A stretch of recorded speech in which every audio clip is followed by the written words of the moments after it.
अस्सलाम वालेकुम dear student. Chapter number 7 है विरासत। इसके हम शॉर्ट क्वेश्चन करेंगे इस लेक्चर में। बड़े इंपॉर्टेंट है क्योंकि लॉन्ग नहीं आना, तो आपको शॉर्ट आएंगे और एमसीक्यूज आएंगे।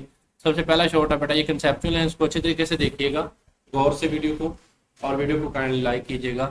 एक पौधे की जीनोटाइप है बेटा, वो ये वाली दी गई है। इसके गैमेट्स में एलील्स के मुख्तलिफ कम्बिनेशन बयान करें। ठीक है, तो देखिए बेटा, ये जो जीनोटाइप दी गई है, इसका जो सिंपल आंसर है बेटा वो यही है कि इसमें सिर्फ दो तरह के कॉम्बिनेशन बनेंगे। एक कैपिटल आर और स्मॉल वाई वाला कॉम्बिनेशन बनेगा, और एक ऐसा कॉम्बिनेशन बनेगा जिसमें दोनों स्मॉल वाई होंगे। तो ये आपने इसका आंसर लिख देना कि एक पौधे की genotype R R Y Y, इसके गैमेट्स में एलील्स के मुख्तलिफ कॉम्बिनेशन ये वाले बनेंगे। एक्सप्लेनेशन मैं आपको यहाँ पे अलग से समझा देता हूँ ताकि आपका कॉन्सेप्ट भी बन जाए, क्योंकि आपको कोई भी इस तरह की जीनोटाइप दे सकता है, जरूरी नहीं यही दे। आपको कोई भी सवाल दे सकता है इस तरह का जिसमें वाई वाई और आर आर या कोई भी मतलब कि आपको दे सकता है। तो आपने कॉन्सेप्ट लेना है कि किस तरह कॉम्बिनेशन बनेंगे। तो बेटा यहाँ देखें, ये वाला आपका सवाल है कि ये वाली जीनोटाइप है। ठीक है, आपको पता है बेटा कि एक जीन के दो अलील होते हैं। एक ये वाला जीन है, ठीक है, और एक ये वाला जीन है। इसके ये दो दो अलील हैं। ठीक है, तो जब ये सेपरेट होंगे गैमेट्स में, जब ये सेपरेट होंगे तो इनका जो कॉम्बिनेशन बनेगा बेटा, कॉम्बिनेशन बनने से पहले हम देखते हैं कि ये सेपरेट किस तरह होंगे।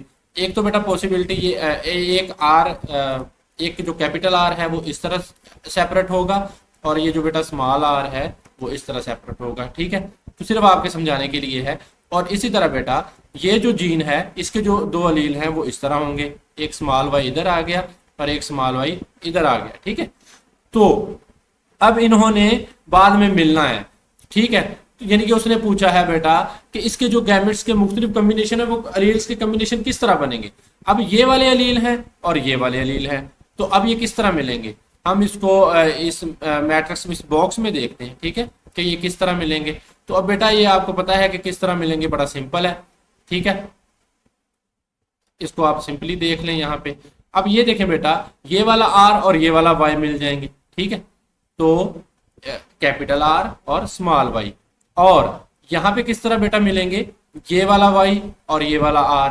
ठीक है, तो स्मॉल आर और स्मॉल वाई, और यहां पे ये वाला कैपिटल आर, ठीक है, कैपिटल आर, और ये वाला स्मॉल वाई। ठीक है, ऊपर वाले और ये साइड वाले हैं, इनको हमने मिलाना है। और यहाँ पे बेटा स्मॉल आर और स्मॉल वाई, तो बेटा इस तरह क्या है इनका कॉम्बिनेशन बनेगा। अब इसमें आपको एक चीज वाज़ेह हो रही है कि ये वाला जो है कॉम्बिनेशन और ये वाला कॉम्बिनेशन एक है, और ये वाला कॉम्बिनेशन और ये वाला कॉम्बिनेशन एक है। तो बेसिकली सिर्फ दो कॉम्बिनेशन बन रहे हैं, एक ये वाला और एक ये वाला। ठीक है, तो इसका जवाब सिंपल वही है कि इसमें बेटा जी दो कॉम्बिनेशन बनेंगे।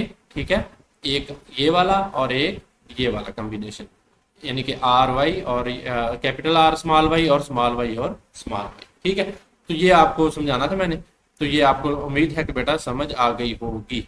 उसके बाद बेटा दूसरा सवाल है कि मेंडल का लॉ ऑफ सेग्रीगेशन बयान करें। सिर्फ तारीफ लिखनी है मेंडल के लॉ ऑफ सेग्रीगेशन की। ठीक है, तो वो हम देख लेते हैं। तो बेटा पेज नंबर 81 पे आप आएंगे, तो ये आप लॉ ऑफ सेग्रीगेशन की डेफिनेशन लिखेंगे। ठीक है, यहाँ से लेकर यहाँ तक। ठीक है, तो गैमेट बनने के दौरान अलील एक दूसरे से जुदा हो जाते हैं, और हर गैमेट में एक ही अलील होता है। ठीक है, जब फर्टिलाइजेशन होती है तो नतीजा में बनने वाले जानदार में दोबारा दो अलील आ जाते हैं। ठीक है ना, यानी कि दो पेरेंट्स हैं तो दोनों से एक एक अलील आएगा। अब हम हैं, हमारे जो जीन है बेटा उनमें से एक अलील हमारी मदर से आया है और एक अलील हमारे फादर से आया है। तो यही बात यहाँ पे बयान की गई है, उसे हम लॉ ऑफ सेग्रीगेशन बोलते हैं। तो ये लॉ ऑफ सेग्रीगेशन की डेफिनेशन आपने सिर्फ इतनी लिखनी है। उसके बाद बेटा सवाल नंबर 3 है मेंडल का लॉ ऑफ इंडिपेंडेंट असॉर्टमेंट जो है उसको बयान करना है। ठीक है, तो ये यहाँ पे आएंगे बेटा, लास्ट वाला टॉपिक जो है लॉ ऑफ इंडिपेंडेंट असॉर्टमेंट। तो यहाँ पे इसका जवाब सिर्फ इतना है बेटा। ठीक है, तो इस कानून के मुताबिक, अब देखिए कानून में ये कानून है तो इसमें आपने ना कोई वर्डिंग चेंज नहीं करनी, इसकी वर्डिंग यही रखनी है। गैमेट्स बनने के दौरान अलील्स एक दूसरे से आज़ादाना अलहदा होते हैं, इंडिपेंडेंटली जो है वो अलहदा होते हैं। ठीक है, तो आज़ादाना, तो इसलिए इसको लॉ ऑफ इंडिपेंडेंट, इंडिपेंडेंट का मतलब होता है आज़ादाना। ठीक है, तो एक दूसरे से आज़ादाना अलहदा होते हैं, इसलिए हम इसको लॉ ऑफ इंडिपेंडेंट असॉर्टमेंट कहते हैं। उसके बाद है सवाल नंबर 4, मोनो हाइब्रिड क्रॉस और डाई हाइब्रिड क्रॉस की तारीफ करें, दोनों की एक एक मिसाल दें। तो बेटा उसने आपसे मिसाल भी पूछी है और तारीफ भी पूछी है। तो ये मोनोहाइब्रिड क्रॉस की तारीफ है, ठीक है। यहाँ से आपने लिखनी है ये एक ऐसा क्रॉस होता है जिसमें एक ही खसूसियत का मुताला किया जाए, यानी कि एक वक्त में एक ही खसूसियत का मुताला किया जाता है। तो यहाँ पे मिसाल लिख दीजिएगा पौधे का कद, ठीक है, ये वाला, ये बस आप इतना लिख दीजिए पौधे का कद, यानी कि एक वक्त में सिर्फ कद का मुताला किया तो ये क्या होगी, एक खसूसियत। तो ये मिसाल लिखकर आगे कद लिख दीजिएगा, पौधे का कद, ठीक है। तो ये मोनोहाइब्रिड क्रॉस हो गया। और डाई हाइब्रिड क्रॉस की डेफिनेशन बेटा ये है, ठीक है। तो यहाँ पे आपने लिखना है यहाँ से डाई हाइब्रिड क्रॉस में एक ही वक्त में दो खसूसियात की विरासत का मुताला किया जाता है, ठीक है। तो यहाँ पे आपने जो दो है दो खसूसियात का मुताला किया जाता है, तो आपने इसकी तारीफ इधर से लेकर इतनी लिखनी है और उसके आगे इसकी आपने मिसाल दे देनी है, मसलन बीज की शक्ल और बीज का रंग, ठीक है। अब ये देखें दो खसूसियात होगी, मोनोहाइब्रिड में सिर्फ कद था, ठीक है, या एक कोई भी खसूसियत। तो डाई हाइब्रिड में डाई का मतलब, मोनो का मतलब होता है एक, डाई का मतलब होता है दो। तो डाई में दो, यानी कि बीज की शक्ल भी देखनी है और बीज का रंग भी देखना है। बस यहाँ से आपने मिसाल दे देनी है, तो बस आपके जो है 2 नंबर पूरे। उसके बाद बेटा जी मटर के, देखिए बेटा ये सवाल आपको जिस तरह भी आ जाए ना, तो आपने जो है कंसेप्ट फॉलो करना है। तो यानी कि ये सवाल आपको बदल के भी दे दे तो आपने कंसेप्ट फॉलो करना है, मैं आपको समझाऊंगा जिस तरह। मटर के दो पौधों के दरमियान क्रॉस करना है, बनाना है हमने, ठीक है। और उसमें से जो एक पेरेंट है ना उसके बीज हैं वो गोल हैं और सब्ज हैं, और जो दूसरा पेरेंट है उसके बीज वो जुरीदार हैं और जर्द हैं, ठीक है। तो इनको मुख्तलिफ जो है वो लेटर्स से शो किया गया है। तो इसका जो फुल डाटा है वो मैं यहाँ पे ड्रा किया है मैंने, ठीक है। देखिए बेटा उसने हमें डाटा ये दिया, डाटा क्या दिया है, जो राउंड है गोल है उसको कैपिटल आर से, और जो सब्ज है उसको स्मॉल वाई से, ठीक है। तो इसी तरह यहाँ पे जो डोमिनेंट है बेटा उसको कैपिटल वाई से, यानी कि यहाँ पे डोमिनेंट कौन सा है, येलो, तो ये कैपिटल वाई से, यानी कि जर्द, येलो या पीला। और जो चूड़ीदार है, रिंकल है, उसको स्मॉल आर से किया गया है, ठीक है। तो इसके दरमियान बेटा जो क्रॉस बनेगा, जब इसके जो कम्बिनेशन बनेंगे ना अलील्स के मुख्तलिफ, ठीक है, तो वो किस तरह बनेंगे। देखें बेटा इसका कम्बिनेशन किस तरह बनेगा, इसमें ये देखें, इसमें दोनों डोमिनेंट है, दोनों अलील, एक जीन के दो अलील होते हैं, दोनों डोमिनेंट है। यहाँ पे इसके दोनों रिसेसिव हैं, यहाँ पे दोनों रिसेसिव हैं, यहाँ पे दोनों डोमिनेंट है। तो एक यहाँ पे जो है, यहाँ से अगर हम देखें इसमें, तो एक अलील ये वाला आएगा, ठीक है, एक अलील ये वाला आएगा, और एक अलील जो है वो स्मॉल में आपके पास जो है वो आएगा, ठीक है। अब इसको मैं थोड़ा सा कर देता हूँ। अच्छा, तो इसका कॉम्बिनेशन बेटा जी क्या बनेगा, इसका एक वाई आएगा और एक आर। हम डोमिनेंट को पहले लिखेंगे, ठीक है, जो कैपिटल वाला होता है, और स्मॉल को बाद में लिखेंगे, ठीक है। तो एक इसका बेटा ये वाला आएगा, चाहे आप कैपिटल को इसमें बाद में लिखें, बाद में जो हम बनाएंगे उसमें ये जरूरी है। अच्छा देखें, तो अब देखें बेटा ये इस तरह जो है वो अलील्स जो हैं वो आपस में बाद में मिले हैं। अब इन अलील्स ने जब आपस में बाद में मिलेंगे तो इनका क्या रिजल्ट आएगा, ये हमारी जो जनरेशन आएगी बाद में, ये F1 जनरेशन आएगी, ठीक है। कौन सी जनरेशन आएगी, F1 जनरेशन आएगी। तो F1 जनरेशन कौन सी है, अब हम उसको देखते हैं, ठीक है। F1 जनरेशन में बेटा क्या क्या आएगा, सिंपली जो हमारे पास है, एक ये वाली R, capital R, small Y, और कैपिटल वाई और स्मॉल आर। तो ये बेटा हमारे पास जो है ये रिजल्ट आया है। तो ये हमारा क्रॉस जो है वो पूरा हो चुका है। तो आपने इसी तरह जो है वो क्रॉस बना देना है। आगे रिजल्ट क्या लिखना है, देखिए बेटा जिसमें आर डोमिनेंट था वो क्या था, राउंड था, यानी कि गोल, और जिसमें वाई कैपिटल था वो क्या था, पीला था। इसका मतलब ये जो स्मॉल लेटर है, इसको जो है इसका मतलब ये होता है कि ये जीन है ये एक्सप्रेस नहीं हुआ, ये अलील एक्सप्रेस नहीं हुआ, और ये क्या है, रिसेसिव फॉर्म में है। बात सिर्फ उन्हीं की करनी है जो कैपिटल में है। तो जो कैपिटल आर वाला था बेटा उसको हम गोल कहते थे। इसका मतलब एक तो ये जो F1 जनरेशन नहीं आई है, फिलियल वन जनरेशन वो राउंड है, और दूसरा वाई जो कैपिटल था इसका मतलब क्या है, ये पीली है, यानी कि जर्द है, येलो है। इसका मतलब जितने भी ऑफ स्प्रिंग होंगे बेटा सारे क्या होंगे, गोल, यानी कि राउंड और गोल और जर्द, ठीक है। तो ये क्रॉस का आपने रिजल्ट लिख देना है, यानी कि जितने भी बेटा ऑफस्प्रिंग बने हैं इस नस्ल में वो सारे क्या हैं, गोल और जर्द है। क्रॉस किसका हुआ था, राउंड और सब्ज का। किसके साथ हुआ था, जरीदार और जर्द के साथ। और जो नस्ल आई है सारी वो क्या आई है, गोल और जर्द। तो ये आपने बेटा है कंसेप्ट, इसको याद रखना है। उसके बाद बेटा डिफरेंस वाले सवाल हैं, ये बड़े इंपॉर्टेंट है। मदद जाल में फ़र्क लिखें। तो सबसे पहले है जीन और अलील का फ़र्क लिखना है हमने। तो बेटा पेज नंबर 77 पे इसका जवाब है। ठीक है।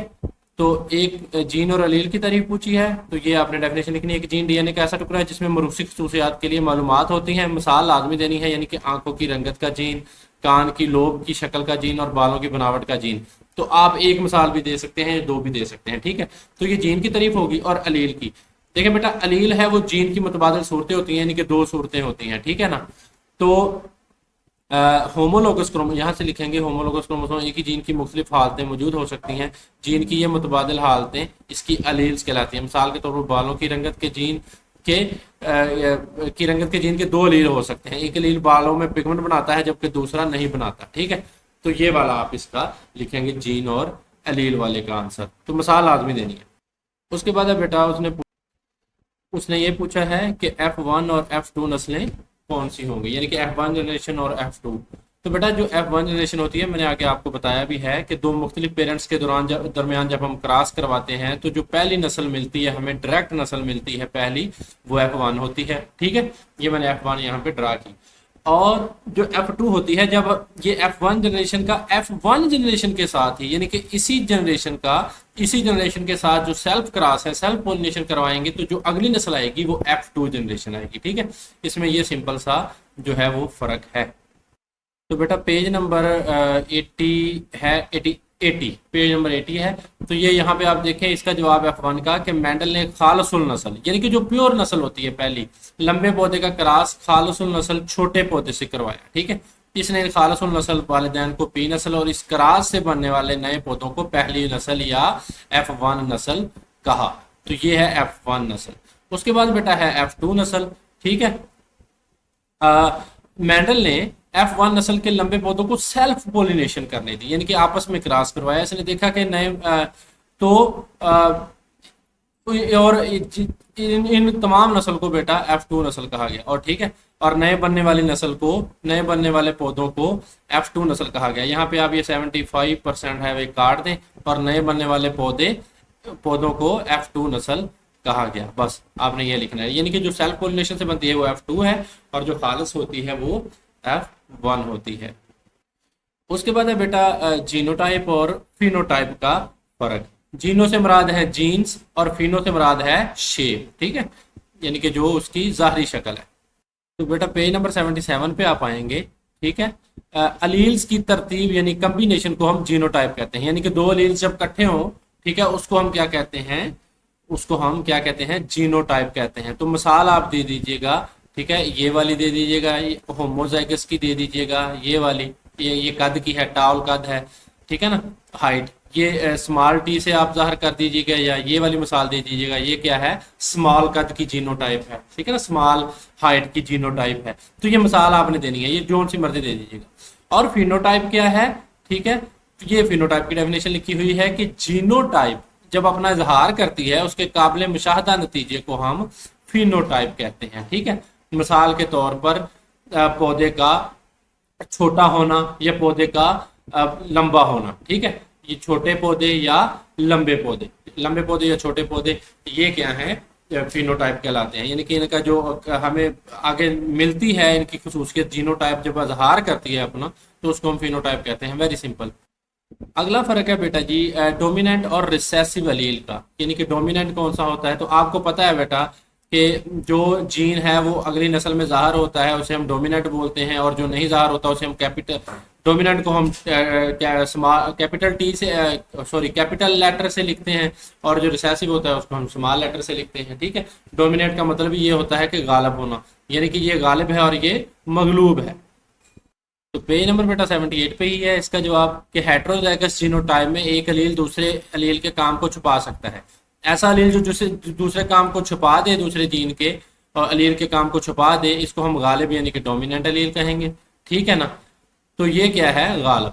और ये बेटा है मगलूब अलील यानी कि रिसेसिव, उसकी तारीफ यहाँ से है। आपने ये ना अलहदा इसको इस तरह लगा के ना बेटा, इधर आपने लिखना है डोमिनेंट, इधर डोमिनेंट अलील लिखना है, इधर आपने रिसेसिव अलील लिखना है, तो नीचे फर्क लिखना है, ठीक है। तो इधर ये लिख देनी है डोमिनेंट वाले में और रिसेसिव वाले में ये वाली। वो अलील जो छुप जाता है, ज़ाहिर नहीं होता, मगलूब यानी कि रिसेसिव अलील कहलाता है, ठीक है। तो आगे आपने इनके बारे में ये भी लिखना है। अलील को लिखते वक्त जो डोमिनेंट अलील है, अब आप डोमिनेंट अलील वाले में ये लिखेंगे कि डोमिनेंट अलील वाले को कैपिटल लेटर से ज़ाहिर करते हैं, तो जो रिसेसिव अलील है उसके लिए छोटा हरफ इस्तेमाल करते हैं। रिसेसिव के लिए आपने यहाँ पे ये लिख देना। तो ये दो फर्क आपने लिखने हैं। और आगे मिसाल देनी है, अलील के जोड़े स्मॉल कैपिटल टी और स्मॉल टी में मौजूद डोमिनेंट अलील टी है, यानी कि जो कैपिटल लेटर से है लंबे पौधे का जिम्मेदार है, जबकि रिसेसिव अलील जो छोटा टी है वो छोटे पौधे का जिम्मेदार है। तो ये आपने डिटेल से लिखना है, ठीक है। तो बेटा ये आपको सारे तो नहीं ना पूछेगा, ये आपको जीनोटाइप या फिनोटाइप पूछ लिया, डोमिनेंट या रिसेसिव एलील पूछ लिया, तो इस तरह पूछेगा। उसके बाद बेटा होमोजाइगस और हेट्रोजाइगस में क्या फर्क है। होमो का मतलब होता है एक जैसे, और हेट्रो का मतलब होता है मुख्तलिफ। यानी कि अगर ये दो जीन एक ही जैसे हों, एक जीन के दोनों अलील एक ही जैसे हों, तो ये होमोजाइगस हैं। चाहे ये छोटी सूरत में गालब मगलूब शक्ल में दो एक जैसे हैं, चाहे गालब शक्ल में एक जैसे हैं, ठीक है। और जो ये होंगे होमो, और हेट्रो क्या होंगे, एक बड़ा होगा और एक क्या होगा, छोटा होगा, ठीक है। तो ये क्या हो जाएगा, हेट्रो। हेट्रो मतलब मुख्तलिफ। तो इसका जवाब देखते हैं। तो बेटा पेज नंबर 77 पे है, जब जोड़े में दोनों अलील एक जैसे हों तो जीनोटाइप होमोजाइगस कहलाती है, ठीक है ना, एक जैसे हों। और इसकी मिसाल आपने दे देनी है ये वाली, ठीक है। ये दोनों दे सकते हैं, कैपिटल टी दोनों और दोनों स्मॉल टी, तो दोनों एक जैसे हैं। तो ये आपने होमोजाइगस में, इसको भी आपने ऐसे लिखना है, इधर आपने होमोजाइगस लिखना है, ठीक है, और इधर आपने हेट्रोजाइगस लिखना है, लाइन लगा कर लिखना है डिफरेंस वाला सवाल। और इधर आपने इसकी तारीफ लिख देनी है और इसमें इसकी तारीफ लिख देनी है। जबकि ऐसी जीनोटाइप जिसमें दोनों अलील मुख्तलिफ हों उसे हम हेट्रोजाइगस कहते हैं। इसमें बेटा होमो में आपने ये वाली दो लिख देनी है मिसालें, और हेट्रो में आपने ये वाली लिख देनी है, एक बड़ा है एक छोटा है, तो ये हेट्रो हो गया, ठीक है। तो ये आपने बेटा इसकी मिसालें लाजमी लिखनी है। उसके बाद है बेटा ये वाला सवाल आपको ना ड्रा करने के लिए आएगा, कि आप सारा ड्रा करेंगे, ठीक है। शॉर्ट क्वेश्चन में आ सकता है कि सेल की इस डायग्राम में तो हम इसको लेबल करें। तो ये आपको पूछे कहेगा कि सेंट्रल डोगमा को, ये आपकी बुक में मौजूद है, ठीक है। ये देखिए बेटा न्यूक्लियस है, आपको पता न्यूक्लियस के अंदर ये क्या है, क्रोमोसोम है। क्रोमोसोम के अंदर आपका डीएनए होता है। तो डीएनए से मैसेंजर आरएनए बनाने का अमल है, उसको हम ये प्रोसेस का नाम दे देंगे ट्रांसक्रिप्शन। और यहाँ पे बेटा ये वाला जो इलाका है ये साइटोप्लाज्म में आ गया है। साइटोप्लाज्म में क्या करता है, ये जो हमारा होता है उसे हम क्या बोलते हैं, राइबोसोम्स होते हैं बेटा, प्रोटीन की फैक्ट्रियां हैं। वो क्या करते हैं, वो उस मैसेंजर आरएनए में मौजूद हिदायत को पढ़ते हैं, ये मैसेंजर आरएनए बाहर आ गया, तो उससे क्या बनाते हैं, प्रोटीन बनाते हैं, ठीक है। तो ये प्रोसेस का नाम है ट्रांसलेशन। यहाँ पे ट्रांसक्रिप्शन हुई और यहाँ पे क्या हुई, ट्रांसलेशन, ठीक है। तो ये क्या है बेटा, प्रोसेस है। तो ये आपकी डायग्राम ये आप खुद बनाएंगे सारी। वो आपको बोलेगा कि सेंट्रल डोगमा की जो है डायग्राम बनाए, जीन के काम करने का तरीका बनाए। तो पेज नंबर 77 पे है बेटा, ठीक है। तो ये क्रोमोसोम है, वही तस्वीर में जो मैंने आपको बता कर आया हूँ। ये डीएनए है, ये उसके अंदर क्रोमोसोम के अंदर, ठीक है। ये काम सारा न्यूक्लियस में हो रहा है। ये सारा जर्द रंग का जो है ये न्यूक्लियस है। वहां पे मैसेंजर आरएनए बना, इसको हमने ट्रांसक्रिप्शन का नाम दे दिया। मैसेंजर आरएनए बेटा बाहर आ गया। मैसेंजर आरएनए जब साइटोप्लाज्म में आ गया है तो इस पे मौजूद राइबोसोम क्या करेंगे, इसमें मौजूद जो हिदायत होंगी उसको पढ़ेंगे, उसको पढ़कर प्रोटीन में बदल देंगे, ठीक है। प्रोटीन बना लेंगे जो बनानी हुई, और इस अमल को हम ट्रांसलेशन कहते हैं। तो ट्रांसक्रिप्शन और ट्रांसलेशन के दो अमल हो रहे हैं। उसके बाद बेटा ये सवाल है, ये भी आपको बोलेगा कि क्रोमोसोम की डायग्राम बनाएं। तो ये बेटा क्रोमोसोम है, ये उसका एक बाजू है, ठीक है। तो ये इसमें डीएनए होता है, ठीक है। तो ये सारी डायग्राम है, ये यहाँ पे आपके शुरू में ही जो है बेटा यहाँ पे बनाई गई है।